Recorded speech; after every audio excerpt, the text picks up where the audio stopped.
નમસ્કાર પ્રિય શહેરીજનો, મારું નામ પોલીસ. મારું કાર્ય માત્ર કાયદો અને વ્યવસ્થા જ નહીં પણ લોકોના સ્વાસ્થ્ય અને શાંતિની સુરક્ષા માટે પણ જવાબદાર છું. આજના આધુનિક યુગમાં ધ્વનિ પ્રદૂષણ એ જનજીવનમાં સુખાકારી માટે પડકારરૂપ છે. તમારો એક હોર્ન લગ્ન પ્રસંગ તથા જાહેર કાર્યક્રમોમાં ડીજે અને લાઉડ સ્પીકરનું વગાડવું તે કેટલું ખતરનાક છે તે તમને જણાવું. તે કોઈ બાળકનું ધ્યાન ભંગ કરી શકે છે, કોઈ વૃદ્ધની શાંતિ છીનવી શકે છે, તો નિર્દોષ પશુ પક્ષીઓને ડરાવી શકે છે. ધ્વનિ પ્રદૂષણના કારણે શ્રવણ શક્તિમાં ઘટાડો, બ્લડ પ્રેશર, ઊંઘમાં ખલેલ, કામ કરવાની ક્ષમતા પર અસર અને સૌથી ગંભીર અસર બાળકોના સ્વાસ્થ્ય અને અભ્યાસ પર પડે છે. અબોલ જીવને સ્થળાંતર કરવા ફરજ પડે છે, જેના કારણે પ્રકૃતિ પર માઠી અસરો પડે છે.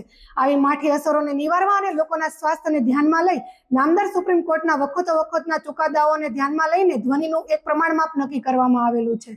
તેનું પાલન કરાવવા મહેરબાન પોલીસ કમિશનર શ્રી સુરત શહેરનાઓ દ્વારા જાહેરનામું અમલમાં મૂકેલું છે. તો આથી તમામ શહેરીજનોને જાહેરનામું ચુસ્તપણે પાલન કરવા માટે વિનંતી છે અને પાલન નહીં કરનાર વિરુદ્ધ કાયદેસરની કાર્યવાહી હાથ ધરવામાં આવશે.